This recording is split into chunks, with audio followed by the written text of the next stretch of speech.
meet the needs of consumers, businesses produce countless goods every day. From the factories that produce goods to the way they are disposed, our actions impact the world we live on. By reducing these impacts, we can ensure a thrivable future where everyone can live in harmony. That's why we've invited 3 experts on these fields to explore how we produce and use the goods we rely on in our everyday lives and beyond, and strategies to reduce the impacts of creating, transporting, and consuming these goods. They are Dr. Geoffrey Ebbs, a researcher and lecturer at Griffith University, Sofia Katzin, a black soldier fly research consultant providing services through her freelance organization, Fly Mumma, and Amar Singh Yadav, the founder of Aseries Envirotek India Private Limited. After their presentations, they kindly took questions from the audience.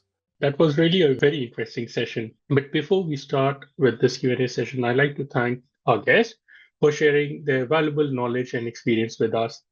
And as I always say, with step by step and drop by drop, we'll certainly make a big change for a thrivable future. With that being said, we move on to the first question, which is open to all our 3 speakers, and anyone can answer first. So the question is, what role does public awareness and behavioral change can play in ensuring a thrivable future?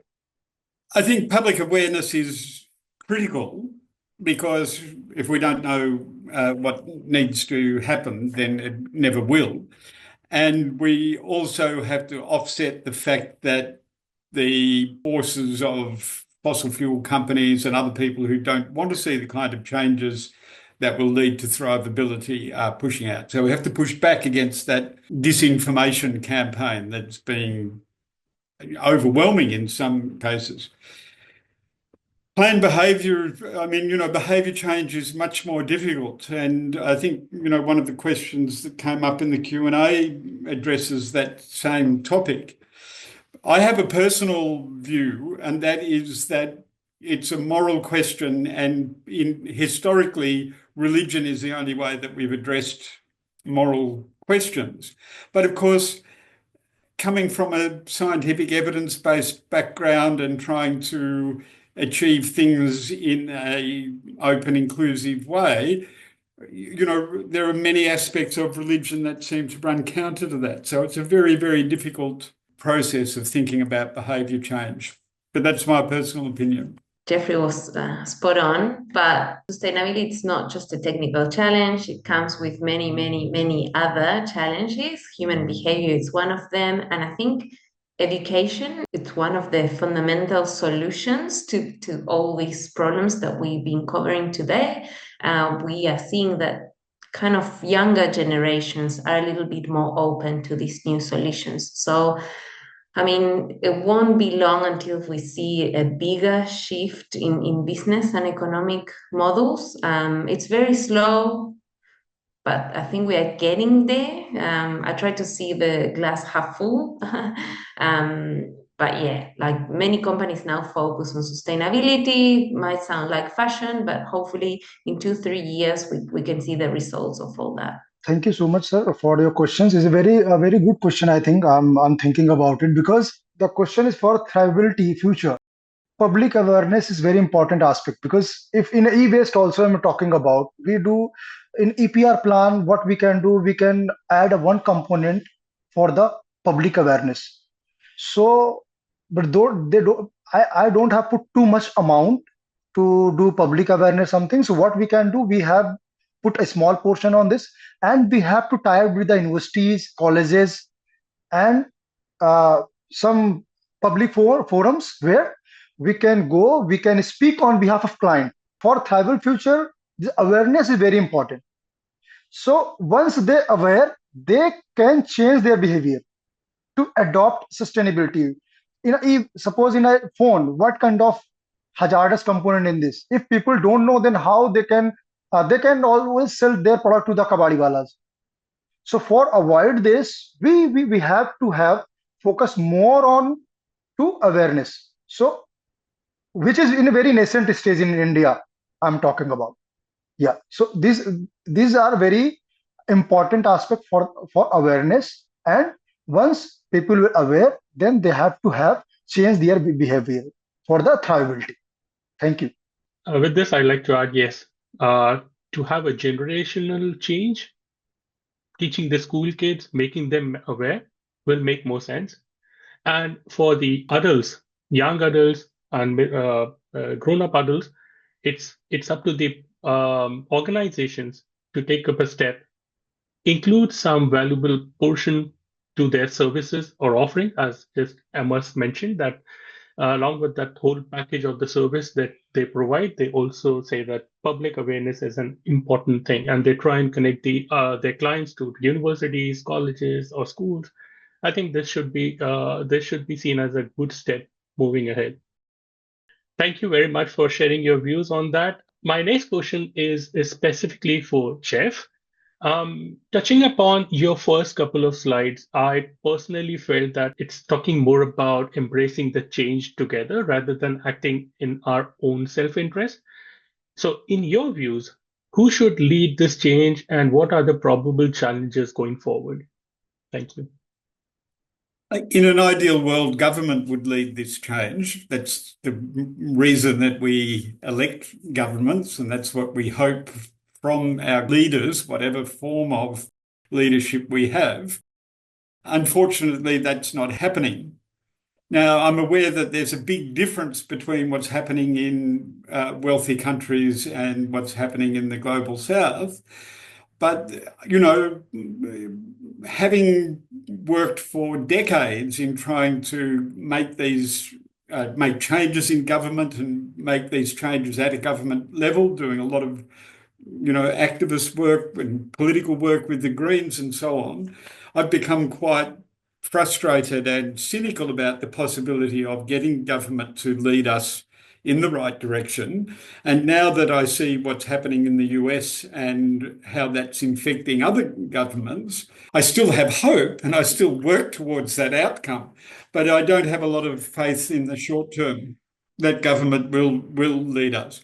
So that means that we have to take responsibility ourselves, and we can't do it alone. We can't do it as individuals. We can't shop our way out of this crisis.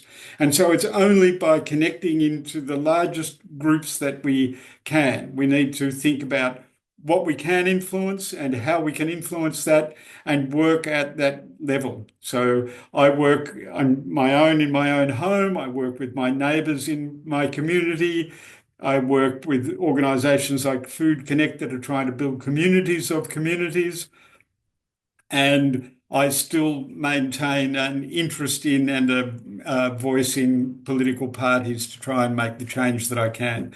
I mean, I think we all have to do that. We have to work at every level, and we have to sort of start at home and work out and up. Thank you for your views, and I do understand your viewpoint. And thank you for the efforts that you just mentioned, that you're bringing along the communities together and the efforts that you're putting in. Thank you. I'll come to Sofia. My question to you is, what are your thoughts on Australia's national food strategy, which aims to reduce food waste by half by 2030? Do you feel, are we moving in the right direction? I think that's a great question. Reducing food waste by half by 2030 might seem like a big statement. It is possible. And again, it comes back to education. What I propose it today, it's really a solution for transformation. So it wouldn't do anything with food waste reduction. In Australia, in general, what I can see, and this is really my opinion, people can agree or disagree, I think this mentality of excess of resources lead up to people just buying food at a restaurant and leaving 90% of the food untouched on top of the plate. So it really comes down to the mindset. If we were trained on how much effort it takes for a farmer to put that seed in the ground, to water it, to add fertilizer, to pray that there is no kind of disasters or diseases, etc., and then put that food in the market and bring it to the plate. If we knew more about how long it takes that process, I think Australians would be a little bit more conscious and more proactive to thinking mindfully at the time of buying at the restaurant or at home. So yeah, I think again comes back to education. Thank you, Sophia, for sharing your thoughts with us. Um, now I'll come to Amar. Uh, so, in your view, what more should be done to make the Indian consumer aware of the risk that rises from the e-waste? Thank you, Karan. What Indian companies is doing currently, because what we have suggested earlier, and CPCB also make a part of this. We have to, in a label, they have to use a recycle logo, and they have to mention toll-free number over there. So any consumer, if their product is end of life, they can call to that toll-free number. They have a proper collection mechanism, and certain given time of frame, they will collect the items. But the awareness part is missing, and this also collection mechanism also missing, because there's a lot of cost required for this. So for this, you have seen my company is a waste cart. Basically, we are developing a tech-based reverse logistics system. So 2, 3 companies working in India, but it's not sufficient. We require more companies to come up for the reverse logistic part. So, and for while developing the reverse logistics system, awareness is also very important aspect. So earlier I have also said companies is doing their a bit, but I think more government intervention required to aware more on more to our consumer. So we have different forum. We have also talk about they have to develop certain mechanism for awareness or something, or they have to include some chapters for the students so they can read about electronic waste, plastic waste, battery waste, because we need to provide awareness to them. Once our young generation will aware about it, they will understand what kind of harmful substances on that particular product. So they will try to dispose of their product in a proper manner. So yes, these are things we are doing. India is also doing quite good for the awareness part. Thank you. Thank you for informing on that. I do agree. Kids need to be made more aware of all these ill effects of social ills, and that's how we can change the world, the coming life. I'll again come back to Jeff. In your slide, you touched upon about the cities which with 7 bins in EU. In fact, it exceeds the environmental footprint limits where food, mobility, energy are the root causes to it. May I request you to share your thoughts on how such countries can bring down the emissions level without being a burden on other members or member countries? One of the interesting things about Europe compared to my understanding of Australia and America, Canada, and other settler countries in the Anglosphere is that Europeans have a strong connection with tradition. And so they value the natural environment, they value traditional ways of producing food, and so they have a cultural sense of the long term. I've also noticed that being very deeply embedded into Chinese society. And so in China, the government is not afraid to tell industry what to do. It's not dependent on industry's dollars to survive as a government. And so they set an agenda, they make the rules, and industry follows. So in Europe, I think it's the cultural weight that carries that sense of long term. In a country like China, it's a combination of the cultural weight and the nature of government. So those are the reasons why it is the way it is. But your question is about how can we do to make it better and stronger. And I think that we have to reach into those traditions to make it happen. And I think that in settler countries like Australia and the US and Canada, we have to find and promote those traditions to try and integrate those long-term values. Because essentially we've created a throwaway consumer society. Things are so cheap now that real value, the real cost of food, the amount of energy that a farmer spends to create food is just not visible to consumers. One thing I've noticed in my community garden is that the people, even the people who are getting their hands dirty planting food, are treating the garden like a supermarket. They're angry when they go to the garden and their carrot is not ready to pick, or when they go down and an insect has eaten their tomato. They don't treat it like a garden. They treat it like a supermarket because they don't have that experience of a garden. And so, and this goes back to the earlier question about education and behaviour change. We have to find these traditions, we have to find these cultural values, and we have to bring people into a different frame than they have as consumers.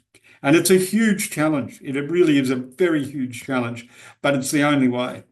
Thank you for sharing your views on that. Sophia, so my question to you is, during your presentation, you mentioned about the regulatory hurdles, and they pose a challenge to the BSF industry. Could you provide an example of any one policy or state initiative that you are or you were pleased with, or you were less satisfied with? I mean, one example for each, if possible. Thank you. Probably in Australia, I will have to dig a little bit deeper with the specific policies that will support or be a disadvantage for this industry. But when we compare it to other countries, for example, South Korea, South Africa, or some other European countries, the organics are banned from landfill. Yeah, and it's happening now. Then there is some targets for the next few years. Yeah, so it's way more strict. And when there is a ban, then the industry doesn't really have another option to adapt to that new legislation. In Australia, we seem to be like very relaxed, laid back. We have time, we have space, no worries, everything will be fine. And in reality, I think we need kind of stricter things. Thank you, Sophia. I'll come to Amar. So you mentioned list of rules and regulations for effectively managing e-waste. But my question is, there was a graph which showed that e-waste is ever increasing, across the years. So which means that it's increasing through each passing year. So how do you see this being tackled in coming days? Yeah, I think electronic waste generation is increasing day by day in India.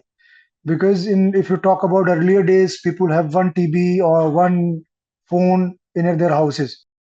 Nowadays, today, if people have 4 person, they have 4 mobiles or 8 mobiles or 6 mobiles, and every rooms they have a TV, they have appliances, everything. So government is not going to stop purchasing of electronic items for their use, or sometime is a luxury use, you can say.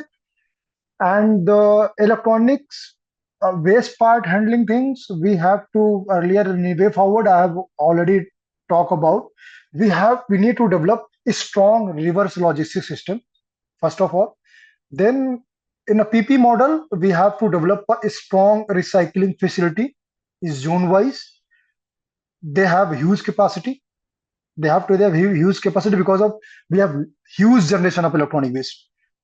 And once we have to have proper reverse logistics system, then we have to collect the electronic waste from the households, from the bulk consumer, from the manufacturer, producer itself, and that particular waste goes to this recycler things.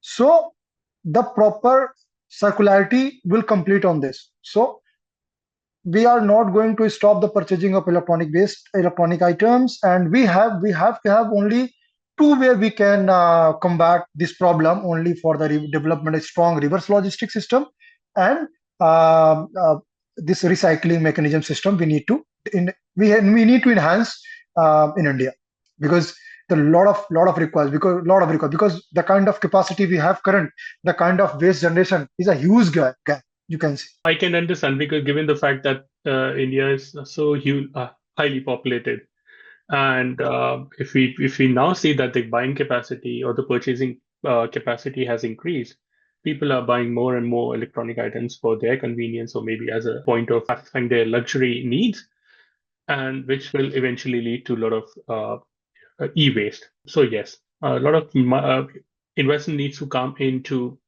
handling that kind of e-waste. It's important. Thank you, Amar. We have one question from the audience. That's Danny Fleming. I think Jeff has already picked up that question from the chat, but I'll try and put that in front of you guys. So he is asking, he's from South Africa, and he's asking, are there practical and easy viable solutions for personal waste and waste from the food producing garden? The best thing you can do, of course, it's separating organics and divert them from landfill. So you could have your own compost bin where you kind of take care, look after, put your organics on like twice a week. You go, empty your little caddy in the kitchen, put it there, and then you will have fertilizer. Transforming, well, then you can use that fertilizer or soil amendment to improve the soil health in your home gardens. And let's say you live in an apartment in a city and you don't have access to compost. Well, in Australia at least, and I'm sure that there is around the world, there is community gardens where you can take your compost, again, once a week, twice a week, and compost it into like a community compost. Of course, you can always talk with friends and family. If anyone is nearby, you can probably just find a little piece of green area and put a compost. I've done that in the past. So I would be hurting for me and would be kind of the end of the world if I put organic waste in landfill. So whatever strategy I can implement, I will do it. I think the question was basically on household organic waste, and if electronic per se are talking about in a household for management of electronic waste at household level, they have to definitely the kind of product they are using. Basically, you can use those product where they have to mention the recycling logo and toll-free number. So once that particular item going to be discarded, you have to just call a toll-free number. They will plan for pickup. And so there is in your house there is no waste laying over there. I think you have to change your buying behavior over there. Thank you. Yeah, Jeff, I'll have one more question for you. You mentioned the target set by the Irish government in your couple of first slide, I guess, second or third slide, and raised a question about where is the responsibility of producers? Industry is not called to account for. So, well, Ireland is not alone. It's a global-wide problem. What's your take on this? How do you see this? Well, I already made some comments about my view about government and their relationship with industry. So I would sort of build on that. That's my starting point. Ultimately, industry, even global corporations, are made of people. And so as people care more about the things that we're discussing, it happens inside companies as well. So the education, the kind of engagement that we're involved in here, all of these are part of creating that movement to make the change. The challenge is that the big money, which is influencing some governments, is pushing in the other direction. And so we need laws that force industry to make these changes. And so the discussion that we've just been having about,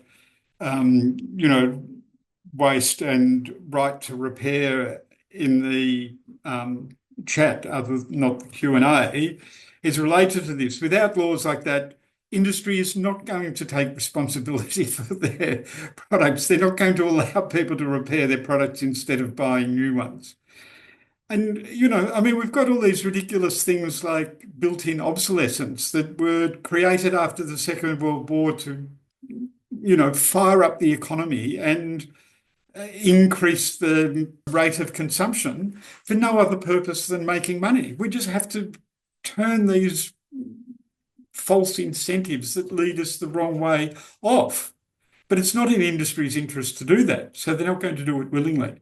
So we have to change government. And since that's so difficult, we have to sort of do that in various convoluted and difficult ways. Yeah, I do it beyond that. I'll come to Sophia. Are there any environmental or ethical concerns related to large-scale black soldier fly farming? Ethical concerns, of course, as any animal farming system, you will like there is going to be more and more questions regarding how we treat the insects. And of course, the goal is always to minimize suffering. There is a lot of studies trying to understand if the insects are able to feel pain and if they have feelings. So that's kind of underway. From the production side of things, we always try to minimize that. So if, of course, we have to devitalize the individuals to be able to process them, and of course, it's going to be kind of something quick that doesn't really prolong. So in some let's say countries, a few years ago they were doing kind of slow freezing as a killing technique, but in the end instead blanching is recommended, so kind of like a hot bath for a few seconds. Again, trying to extend always the ethical things. So we are always providing the insects with enough food, with enough water. We're trying always to have them at the best and optimal growing rates, because that not only it's good for the insects, but also it benefits production because it will have higher quality. I'd like to add one more part to it. So are there any concerns if they are being farmed at an urban location or something of that sort? Or do they really need this kind of a farming is really require an open space or something like a secluded space so that there are no further concerns for the people living there? So it's a tropical species, so they need kind of controlled conditions, so temperature and humidity. In Australia, it's usually too hot, too cold, too humid, or too dry, so they need to be farmed indoors in kind of cages, in a controlled environment, like a vertical farming system. Yeah, so as soon as one fly leaves the processing facility, they usually die, just again because of the extreme conditions, too hot usually or too dry, or even because birds will go and catch them. They are not this insect species that it's used, it's not very like smart in a sense. They're not like houseflies that they buzz very quickly and around your face.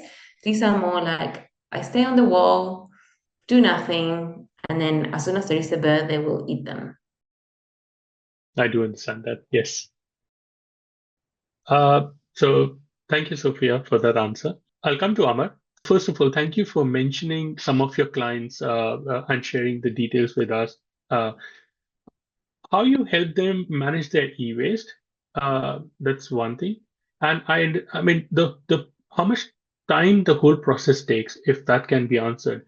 I understand this reflects the formal sector in India, but again, the second part is, what about the informal sector where the maximum e-waste takes place? If you talk about this formal sector, because there are a lot of recyclers involved in this, there are a lot of dismantler involved in this, there are a lot of collection center involved in this, there are some municipal corporation involved for the collection of electronic waste. Okay, you have asked very interesting question, because I have worked with the informal sector. Initial 2011 rule came up in a light. Then what GIZ, I think you have heard of German-based this NGOs.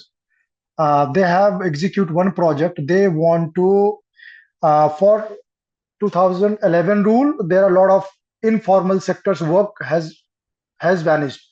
So what they can do, they want to plan for they have planned for the informal sector to recycle, to become, they have to open a facility for them and they become the authorized recycler. They want to execute those business in that particular rule. So what they can do in Delhi, they have to got the license from Delhi Pollution Control Committee.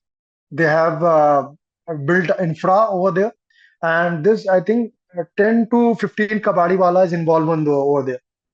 Then they have got the license, they have to plan for operation and everything. I am the one of the person who is coordinating among all the owners, all the kabadi walas. So I know all the rules and regulation, what the complexity of this rule if we don't follow those things, if we lack of those things. So I'm just trying to aware to them what kind of need to be follow, how you can collect the electronic waste from facility, how we can store, what is the process, how you have to process the things. But they don't want to listen. They don't only business. At that time, I'm realizing, at that point of time, I'm realizing that they have to they have to not proper vision at that time. They don't have proper vision, and that's why after 1 year or 2 year they have to shut down their facility. And in today's scenario, what recycler is doing, recyclers is collecting electronic waste from the informal sector. It's a very fact I'm telling about. Okay, so they, because they have a strong connection, a strong reverse logistics system, you can say, for kabadi walas. Every places they have 2 3 people. They have to just go to every day to the societies and ask for the electronics or all the paper waste, electronic waste, everything. So they have a strong presence, a strong collection mechanism. But they don't have the proper acumen to execute those recycling concept or everything, because in nowadays in 2022 and 2016 there are a lot of cost involved for setting up electronic waste facility. So is kabadiwala is very difficult to install a facility. So the recyclers nowadays, what recycler is doing, recycler is collecting the electronic waste from the informal sector. So maybe in a waste cart, I can utilize those informal chain for the collection of electronic waste management and developing the reverse logistic for the producers, for the refurbishers, for the brand owners. Thank you. Thank you, Amar. Thank you very much. If I'm allowed to, if the time allows, I can quickly squeeze in one very important question, and I'll try and direct this to Jeff. We see a lot of there is a rise in sales for the EV cars, which use lithium-ion batteries. And there is a growing concern about the extensive extraction of raw materials like lithium, graphite, cobalt, manganese. Do you see that are we moving towards another sort of dependency like the fossil fuels? Let me just start by saying the history of energy transitions has not been one of replacement, it's been one of adding. So we used to burn wood, then we discovered coal. We didn't stop burning wood, we burned more wood than we ever burned, but we started to burn coal as well. Then we found oil, and so we could just drill a hole in the ground and get this beautiful, clear, powerful energy from oil. We didn't stop burning coal, we just burned oil as well. And so the electrification of the transport fleet has probably been one of the, most significant changes in energy use since the discovery of electricity. We've electrified our cities, we've electrified our lights. And so within individual technologies, we can replace one source of energy with the other. But the cost of building a new car fleet and the cost of building all of those batteries, of course, is hugely destructive. But I think you would have to say on a net benefit that the electrification of the car fleet is a net benefit. It has many benefits. But it's still consumption. It still demands cars. It still demands the steel for cars. It still demands the factories that turn that steel from raw steel into car bodies. So we are not changing the underlying problem that we are living this high-speed, comfortable consumer society. We're not replacing wants with needs. We are not changing our behavior. All we're doing is changing the source of energy. And so even if it is a net benefit, and that's very difficult to work out because of all of the problems that you've identified. So even if we are having a net benefit, if we go back to the decoupling curve, we're not getting down below the planetary boundaries. All we're doing is slightly lessening our impact. And we're doing that at the same time as we're having more people, and those people are buying more cars. And so in a lot of ways, we're creating an excuse. We're creating a false sense of comfort. It's okay, my car's electric. I'm not burning fossil fuel. I'm doing a good thing. But that's only a tiny bit of the story, and it's only a tiny bit of good compared to a lot of negative values. Thank you, Jeff. Thank you for sharing your views on that. Well, we are running short of time, as I just mentioned a while back. This restricts me to ask any further questions, but I request our guest speakers, to answer the remaining questions offline. And for our viewers, do sign up our newsletter to get access to these Q&As and the latest updates. Thank you.